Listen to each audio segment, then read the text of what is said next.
Satanism and witchcraft are often subjects which are snorted at when linked with unsolved cold cases.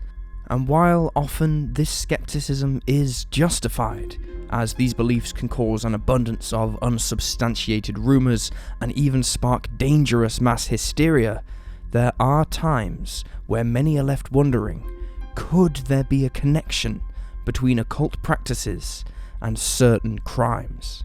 The question we must ask ourselves in these cases is not whether witchcraft or dark spiritualist ideas are real, but whether those committing these acts believe they are real and may have carried out unspeakable actions in their name. In today's episode of Cold Case Detective, we'll be exploring two cases with potential links to the occult.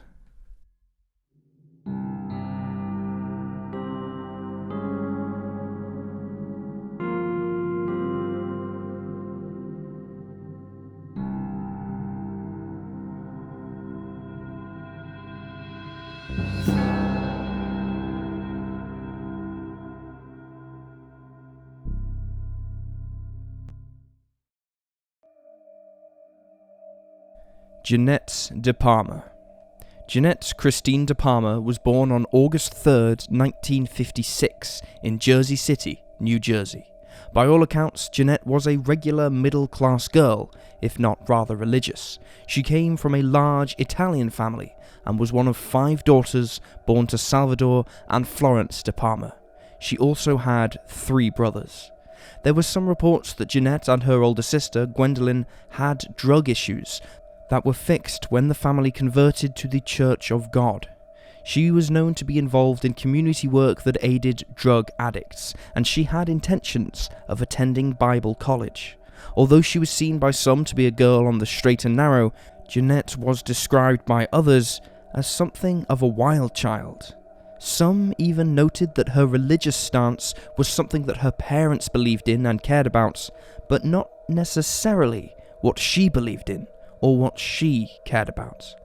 Jeanette was 16 years old and working at a clothing store in August of 1972. On Monday the 17th, she left her home on Clearview Road in Springfield Township, New Jersey, telling her mother that she was taking the train to a friend's house. When she didn't arrive at her friend's place or come home that night, her parents alerted the local police department and filed a missing persons report. 6 weeks later, on September 19th, a decomposed body was found in the cliffside of Springfield's quarry. It was discovered when a local dog water's pet brought the body's forearm to its owner. Several witnesses to the gruesome scene claimed that the skeletal remains, which were found face down, were surrounded by strange and possibly occult objects. Descriptions from onlookers vary, but the most common statement is that the body was found inside a coffin-shaped perimeter made of branches and logs. Within this were makeshift wooden crosses. Other Springfield residents claimed that the body was found lying on a pentagram and that it was surrounded by the mutilated corpses of animals. However, this claim has been denied by local law enforcement. The cliff where the body was found was known to locals for several decades as the Devil's Teeth, adding to the idea that this case was wrapped up in witchcraft. The body was identified as Jeanette's using her dental records. She still had on her tan trousers, navy shirt and flip-flops, the clothes she was last seen wearing. The autopsy, unfortunately, did not reveal much to the authorities. Her remains and clothing showed no signs of bone fractures, bullet wounds or knife wounds, and no drug paraphernalia was found on or near the body. Unusually high amounts of lead were found in the remains, but this could not be explained by the coroner or authorities. Although it's unclear why, the coroner suspected that the 16-year-old girl had died from strangulation, leading law enforcement to launch a homicide investigation that was short-lived and, honestly, lacking in effort. Early on in the investigation into Jeanette's callous slaying, law enforcement received a tip regarding a homeless man living in the woods near where the body was located. The drifter was known to locals as Red, and he allegedly fled his camp in the woods after Jeanette's disappearance. While this does seem like a lead that may have been worth investigating, the Union County's prosecutor's office quickly determined that Red had nothing to do with Jeanette's case. It's unknown how they came to this decision. Despite this setback, investigators continued to look into the case. However, it wasn't long before leads began to dry up, its cold case status exacerbated by the fact that none of Jeanette's friends and acquaintances gave consistent information in regards to her lifestyle.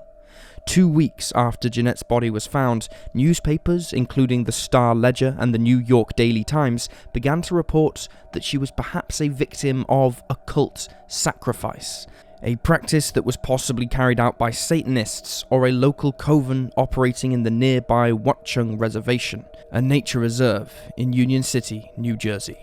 Rumours swirled about Jeanette and her demise, and whisperings about the Watchung Reservation continued long after her case grew cold.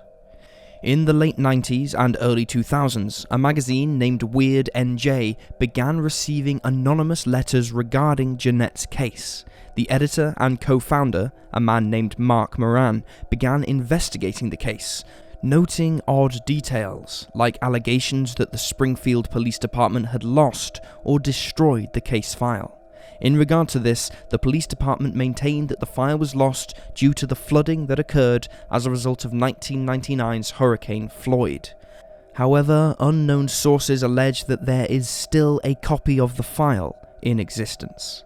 Mark Moran went on to team up with one of his magazine's correspondents, Jesse Pollock, to write a book about the case. Their research led them to conclude that there was the possibility of a cover-up, that the case had connections to other unsolved cases, and that there were multiple previously unknown suspects. In an article on the Weird NJ website which discusses the case and the book written about it, it's noted that no one who was interviewed by the authors in connection with the case was willing to go on record or have their name published. Not even law enforcement. The general consensus of locals was that the killer was still at large, the crime was cult-related, and that somehow the police were involved in covering up the crime. Testing of Jeanette's clothing in 1973 revealed that no drugs or poisons were found on her blouse, trousers, or underwear. No foreign hairs were found either. However, stains in her underwear, bra, blouse, and trousers were found, but they could not be used for blood or semen examinations because they were too badly degraded. The original patrolman who found the body, Donald Schwerdt, has told news outlets that he doesn't buy into the occult theory, stating his belief that Jeanette passed away from a drug overdose. Some online sleuths also share this belief, suspecting that the occult themes of the case were simply a red herring. It is not uncommon for so-called occult practices to be labelled the culprit in cases where, in truth, there is little evidence for such accusations. Other people, however, including Jeanette's nephew, believe she met her end at the hands of someone else. In 2019, a Union County judge rejected the request to perform DNA tests on Jeanette's clothing. This request came from a retired private investigator who filed a lawsuit in an attempt to pressure the Union County Prosecutor's Office to test the clothing. The request was denied because the private investigator couldn't bring the suit, as he had, quote, no legal relationship with DePalma, her estate, or anyone else who may have a stake in the outcome of the case. The unsolved mystery of Jeanette's case is still open, and many hope that there will one day be answers to a case that feels shrouded in uncertainty. Anyone with any information can contact Lieutenant Jose Vandas at 908-358-3048. Charles Walton. Charles Walton was born to Charles and Emma Walton on May 12, 1870. He was an agricultural worker who'd lived his entire life in Lower Quinton, a civil parish in Warwickshire in the United Kingdom. In 1945, Charles was a widower, having lost his wife in 1927 and lived with his niece, Edith Isabel Walton, who was 33 years old. After her mother passed away in 1915, when she was just 3, Charles had taken her in. Although Charles was solitary and seen as an eccentric man, he was also looked upon fondly, with many describing him as polite and pleasant. He garnered a reputation for himself of a man who was good with dogs and even better with horses. He was somewhat reclusive and did not actively socialize, but he had no feuds with anyone in the village, nor had he any ill will towards anyone. For the last 9 months prior to his demise in February of 1945, he had been working for a local farmer named Alfred Potter. Charles worked the farm when it wasn't raining and picked his own hours due to his health condition. He suffered from arthritis. He often worked around 4 days a week. On Valentine's Day of 1945, Charles headed out as normal with his pitchfork and slash hook. Witnesses saw him make his way through the churchyard between 9 and 9:30 a.m. On this particular day, Charles's job was to slash hedges in a field known as Hill Ground on the slopes of Meehan Hill. Meanwhile, his niece, Edith, was working as a printer-assembler at the Royal Society of Arts. She expected Charles to be home at around 4 p.m. However, when Edith returned home at 6, she quickly realised her uncle wasn't there. Given his solitary habits, she did not believe that Charles was simply out at the pub or with a friend, so she went next door to the house of her neighbour and they together made their way to the farm where Charles worked. Charles's employer, Alfred Potter, told Edith that he had seen her uncle that day slashing the hedges. They set off to the area where Potter had last seen his employee, and the trio discovered the mutilated body of 74-year-old Charles Walton. A sight so horrific that Edith could not stop screaming and had to be led away by her neighbour. Another man who was passing was asked to alert the authorities, while Alfred Potter stood to guard the body until police arrived. This crime scene was gruesome. Charles had been beaten with his own walking cane, his neck cut with the slash hook, the weapon still buried in the wound. The prongs of the pitchfork pinned him to the ground, either side of his neck. His shirt was ripped open, his fly was open, and his trousers were unfastened. Some articles about the case also report that there was a cross carved into his chest, although the coroner's report does not mention any such thing. The wait for authorities was long. While the first policeman, P.C. Lomersney, arrived on the scene at 7:05 p.m, members of the Stratford-upon-Avon CID did not arrive until much later. Professor Webster of the West Midlands Forensic Laboratory did not show up until 11:30 p.m. Charles's body was finally moved from the field at 1:30 in the morning. The following day, Potter was questioned by authorities. He stated that he had lived on the farm for 5 years and had known Charles all that time, although he had only recently become his employer in the last 9 months. He told police about Charles's habit of having lunch at 11 a.m. and then working through till 4. During the morning of February 14th, Potter had been at the local pub, the College Arms, with another farmer until noon. Soon, the police requested help from Scotland Yard. They requested that they bring an Italian translator, as they believed the perpetrator was possibly one of the men being held at the nearby Italian and German prison camp that had been set up at the start of the war. Scotland Yard sent Chief Inspector Robert Fabian and Detective Sergeant Albert Webb to assist with the investigation. The pair arrived on February 16th, accompanied by D.S. Saunders, who spoke fluent Italian. Alfred Potter quickly became the investigators' prime suspect. They asked the first policeman on the scene, who knew the Potters well, to keep a close eye on the couple in case they said or did anything incriminating. Saunders meanwhile interrogated some of the Italians at the nearby camp, which was more of a free-roam prison than anything, where inhabitants could come and go as they pleased. However, none of the men there ever became serious suspects. Charles's post-mortem revealed that his trachea had been cut, with bruising to his chest and several broken ribs. He also had defensive wounds, cuts to his left hand and bruising on the back of his right hand and forearm. The time of his death was estimated between 1 and 2 p.m. A few days later, on February 20th, P.C. Lomersney mentioned to Potter that the police were hoping to get fingerprints from the weapons. Potter replied that he had handled the weapons and had told the authorities as such.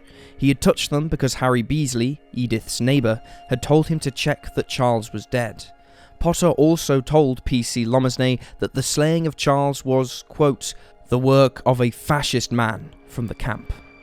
A short time later, a serviceman arrived at the farm and told Potter and Lomersney that an Italian had been detained by military police, sparking giddiness and glee in Potter and his wife, something which the PC found deeply suspicious. Authorities took statements from over 500 Lower Quinton residents. They also brought in Royal Engineers who used mine detectors to search the area in an attempt to find Charles's missing pocket watch. On the day after his body was found, authorities had sent out a description of his pocket watch to jewelers and pawnbrokers, but it was not located. No clues were found while utilizing the mine detectors. Chief Inspector Robert Fabian believed Alfred Potter was the culprit for several reasons. Potter left the crime scene just as the police started arriving. He had previously been complaining about the cold, but P.C. Lomersney believed that he appeared more worried and anxious than anything else. Potter also claimed that he would have gone to see Charles on the day he died, but he had to attend to a calf who was stuck in a nearby ditch. However, authorities learned that the calf had actually died the day before Charles's attack. Potter had also made several statements about when he'd last seen Charles working, and the statements changed every time. First, he said he'd seen him working at a distance at 12:10, then 12:15, then 12:20, ultimately saying he'd seen someone at 12:30 p.m. Law enforcement also noticed that they had no notes about him telling them that he had handled the weapons. Harry Beasley refuted the claims that he'd told Potter to check whether Charles was dead, because it was obvious that he was. He also added that Potter did not touch the weapons while in his presence. Despite all this information, the police could not find a real motive, and they did not uncover any solid, damning evidence. Two former workers of Potter's stated that he sometimes had difficulty paying their wages, leading some to believe that there was perhaps a dispute between Potter and Charles over money. Edith told authorities that she had not heard Charles say that he had lent anyone money and had not seen any IOUs. Without any evidence to back up this idea that Charles was owed money, or of any dispute between him and his employer, the authorities hit a dead end. The village of Lower Quinton has always been rife with tales of paganism and witchcraft. It is said that the devil attempted to throw a large clod of earth to smother the recently built abbey in the town, but that the Bishop of Worcester noticed, and with the power of prayer, he altered the devil's aim, causing the earth to fall short of the abbey, which led to form Meehan Hill, the very place where Charles's body was found. These stories remained just as prevalent in 1945 as they were in prior centuries. Only 1 year before the slaying of Charles Walton, a high-profile trial took place in Lower Quinton of a woman named Helen Duncan, who said she could summon spirits, which breached 1735's Witchcraft Act.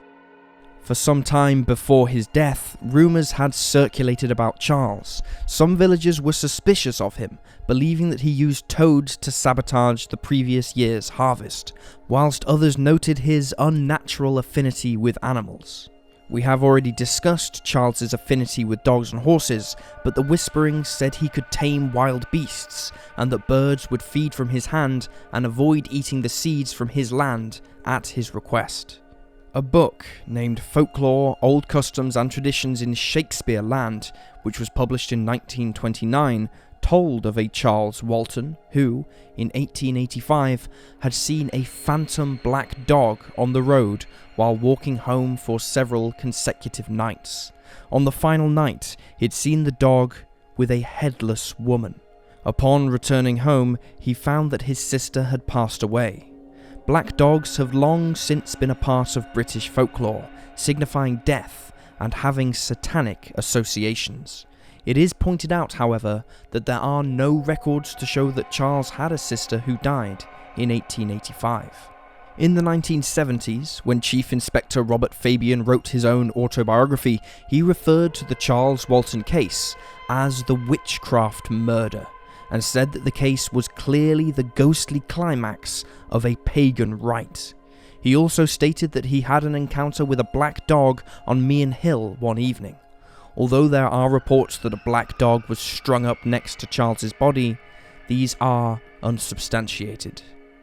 15 miles from Lower Quinton, an 80-year-old woman named Anne Tennant, living in Long Compton, was brutally slain in 1875. Rumour has it that she was killed in the exact same manner that Charles was, but this has since been disproven. While a pitchfork was used in Anne's case too, that's where the similarities between both cases end. A man named James Haywood killed Anne in front of several witnesses after claiming she was a witch. A BBC reporter in 2014 claimed that they had faced a community response when asking Lower Quinton residents about Charles's case. They noticed that the villagers were tight-lipped. The landlord of the College Arms, the pub where Potter had been drinking on the morning of February 14th, 1945, told the reporter, quote, "Talking about it would just upset people, and there's no sense in alienating people in a small village like this." He also added, "In cases like this, there's always someone that knows something. Someone knows what happens, but for the sake of relatives and for not upsetting people, no one will say." In 1960, Charles's missing pocket watch was located in his outhouse, which had been thoroughly searched in the weeks following his death, leading police to believe that the perpetrator had returned it for unknown reasons. As of today, the gruesome murder of Charles Walton continues to go unsolved. And there you have the facts. Please leave a comment down below with your own theories and speculations, and remember to like this video and subscribe to support the channel. If you're still hungry for true crime content, you can check out the Cold Case Detective podcast by following the link below. Thank you for watching. Stay alert, stay safe, and I'll see you next time.